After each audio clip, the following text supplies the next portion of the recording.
Okay, so I guess it's my turn to ask you a question. I wrote 5 questions, and now I realize that I much prefer to just wing it, play it by ear. So Wing it till you bring it. Nice. Okay. So my first question for you, Guy, is I think that the two of us are lovers of wordplay. Of what? Of wordplay. Oh, yeah, for We sure. love to play with words. Yeah. And I think that I'm interested in what wordplay is to you. What do you use it to connect to people? Sometimes do you feel that it might actually drive people away? How do you feel about this part of yourself? Yeah. I mean, I would like to mention before I answer that we're way worse in Hebrew. So I think we really spared the audience by recording this podcast in English, because in Hebrew, like, I think every second sentence we make in conversation, the two of us, is a type of a wordplay, which I love. Yeah, or we could even call it a word rape if we wanted. We could. Yeah. Yeah. So I attach this to like the concept of deconstruction of the language, right? Because this is basically what we do when we make puns and play with words. We break it down. Well, there are two aspects to it. Like, first of all, it's like the breaking it down to, let's say, like smaller pieces, right? Like the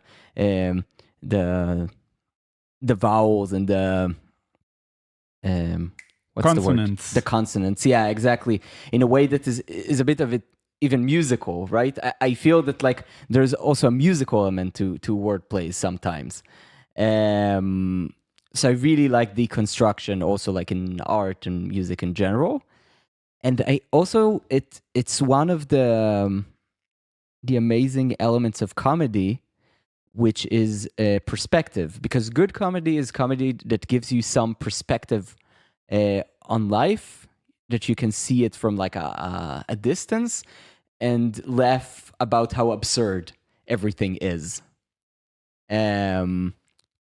So I think these two elements of wordplay like really connect with me, because I like both deconstructing stuff and having perspective on things, which in a way might be two contradictory things.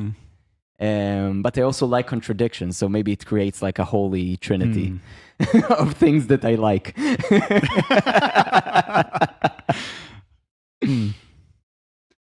Cool. Okay. While you were saying this, I was thinking that it seems to me that you also love to construct things as much as you love to deconstruct them. I mean, right now I feel like you are constructing software systems. You are constructing the mythology of a discovered society. Yes. I mean, all of these things amount to more to construction than to deconstruction in a sense. So I'm wondering if maybe, you're looking for deconstruction in one place while you are constructing something in a different place.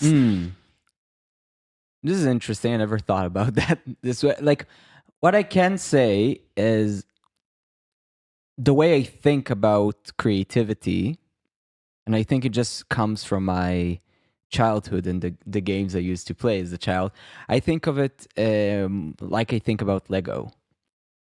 And one of the things I really liked doing with Lego as a kid is to have a Lego set. My parents would buy me, of course, to construct the Lego set according to the instructions, and then to deconstruct it and to use the pieces to build something that like creative that I would come up with.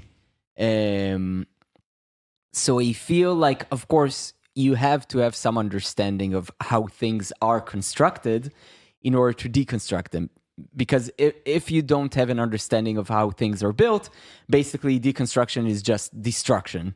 Because you can't take the pieces that you have created out of this deconstruction and create something new. Okay. yeah, this resonates with me about the last piece of music that I composed, which is, I mean, but maybe first of all, I don't know how we're doing minutes wise, but I guess you're the one who's going to make sounds of agony. Don't worry. So yeah, but please tell us about the piece. Yeah. So okay, let's hope I don't talk too much, but I decided to write a piece which somehow communicates some kind of experience I have around the 7th of October, and more specifically around the kind of destruction of the kibbutzes surrounding Gaza. And kind of, you could say that impetus, or like the impulse that made me want to write this piece is a painting by the Israeli artist Ze'ev Engelmayer, also known as Shoshke, who every day has been painting a postcard since October 7th. And two of the postcards are drawings of a kibbutz Be'eri, which we mentioned a few days ago. One of them is from before the 7th of October, and the other one is from after the 7th of October. And the one from before the 7th of October has this feeling of foreboding. That's, I think, of like something ominous. And he also writes at the bottom, something terrible is going to happen. And you have this almost... It's going to happen. Yes. Yeah. Interesting. משהו נורא הולך לקרות. Yeah. And there is something almost hyper green and pastoral and vivid about it. It's like, it's so vivid that there's really something that doesn't allow you to feel very comfortable. Yeah. And this postcard actually made me think about a piece by Chopin, which I've been playing for many, many years on and off, which kind of, I think, also gives you this pastoral scene and creates this feeling of foreboding and ends up smashing the scene into smithereens. And I think that in this piece, I mean, you could definitely say that what I was doing was deconstructing the Chopin, but I think that maybe slightly differently, I think that my piece talks about destruction which is irreversible, where you can't rebuild your piece of Lego after you deconstructed it. And and that's maybe on the spectrum between deconstruction and destruction. It is closer to the place of destruction. And I think that maybe one of the amazing things about music is that, in a sense, like deconstructing this piece completely, I kind of feel like I destroyed my own innocent experience of it. Like, I can't play it the way I played it before I wrote my own piece, which smashes it. But somehow, like, sometimes I can have the illusion like my own piece doesn't exist when I play it. So at the same time, it's destroyed and it's not destroyed.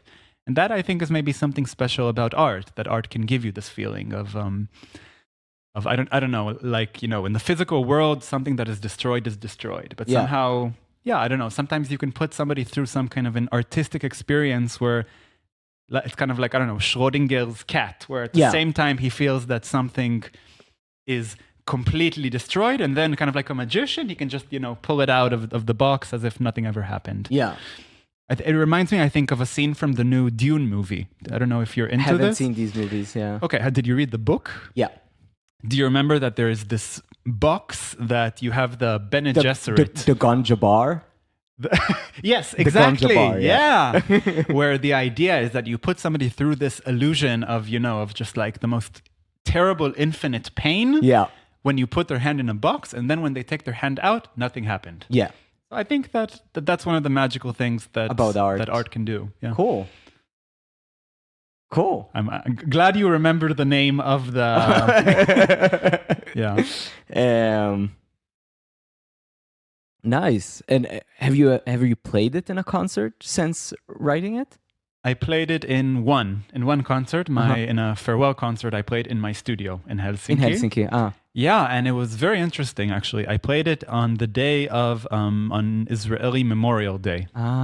Cool. And I think I said a few words about it before, and actually most of the audience were not musicians or classical musicians, but they said that, I don't know, like my flatmate, for example, he said that the piece totally, he felt this, like, I don't know if agony or this really strong just feeling of despair from this piece of music, which, I mean, to me, I don't want people to feel like shit after hearing a piece of music, and maybe just, giving people a space to despair is also something very worthwhile. Yeah, it's important. In my opinion. I think it's important to explore our